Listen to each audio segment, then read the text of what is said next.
Hello student. आज हम लाए हैं अपनी क्लास आज की क्लास में इकोनॉमिक्स के टॉप 10 एमसीक्यू जो कि आने वाले एग्जाम में आपके बहुत ही ज़्यादा हेल्पफुल हो सकते हैं। तो शुरू करते हैं आज की क्लास। पहला क्वेश्चन है, which type of tax is levied on the income of individual and corporation of India. इसका ऑप्शन है direct tax, goods and service tax, income tax, wealth tax. जिसका आंसर है income tax. Income tax is direct tax levied by the government of India on the income earned by individual companies and other entities.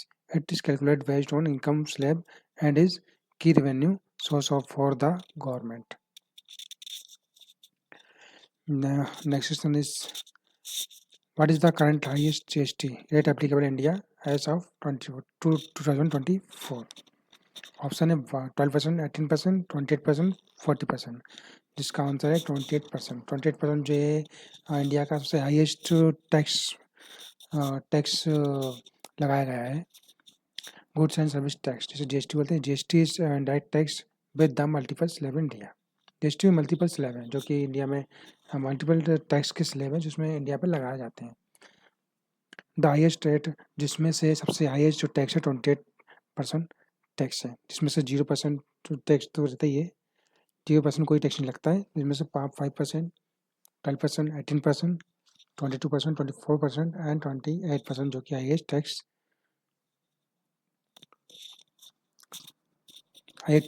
को रखा गया है। इस high tax लगता है।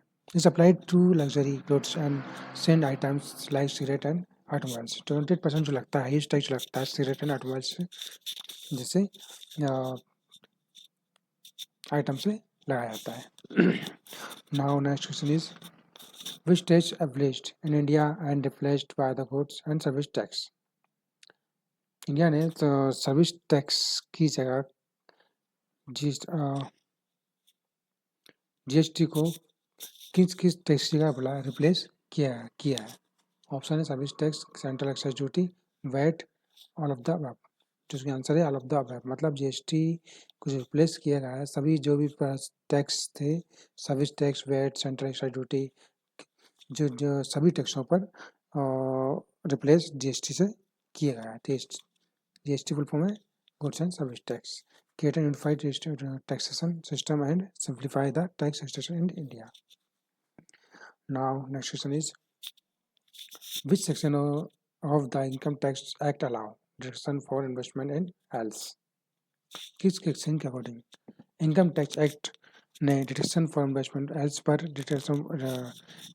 Deduction for investment को अलाउ किया गया है। जिसके ऑप्शन से section 18C, section 18D, section 10, section 24। इसका आंसर है सेक्शन 80C। इस सेक्शन के अंदर में इनकम टैक्स एक्ट जो अलाउ किया गया है deduction for investment in health पर। हेल्थ का फॉर्म है security linked service scheme. Under the section 80C, taxpayer can claim deduction up to 1.5 lakhs annually while investing the specified instrument like ALS, PPF and life insurance premiums. ठीक है, इसी तरह आगे बढ़ते हैं। Next question now is, what is the taxable thresholds limit for individual under the new tax regime in India? Okay, option है 2 lakh 50,000, 3 lakh, 5 lakh and 7 lakh। जिसका answer है 7 lakh। इंडिया में जो टैक्सेबल थ्रेशोल्ड लिमिट रखी गई है individual के लिए वो 7 लाख मतलब 7 लाख है। Under the tax new tax regime introduce in budget 2023 जो कि 2023 में individual earning per 7 lakh annually eligible of tax rebate किया गया है, जो कि under section 87A इफेक्टली making their income tax free. ठीक है, next question, which of the following taxes is an example of a direct tax? Okay, option है GST, custom duty, income tax and excise duty. इसका answer है income tax. Direct taxes are levied directly on individual or organizations and income tax is a primary example. It is a paid directly to the government without intermediaries. Now, next question is, what is the tax levied on the sale of goods and services across states in India? VAT option है, VAT, integrated GST, central GST, state GST. Answer है integrated GST, जिसका IGST हो जाता है। IGST जो होता है between two states के बीच में लगाया जाता है। IGST is the levied of inter state transaction of goods and service under the GST regime. तो भी गुड्स दो स्टेट के बीच में जाता है, ट्रांजेक्शन किया जाता है, उसके बीच में उसमें आईजीएसटी लगाया जाता है। आईजीएसटी में 12% भी हो सकता है, 18% भी हो सकता है। It's in same seamless tax flow between states and the central government. Now, next section is, what is the tax benefit for the senior citizen on medical insurance premiums under Section 80D? जो Section 80D के according senior citizen को tax में क्या क्या benefit, कितने का insurance premium का benefit दिया गया है? ऑप्शन है 25,000, 50,000, 70,000, 1,00,000। इसका आंसर है 50,000। Senior citizen can claim a deduction up to 50,000 under Section D for medical insurance premiums, providing relief for health care expenses. ठीक है? Now, next is, which constitutional amendment led to the introduction of the goods and service tax in India? किस constitutional amendment में introduction में GST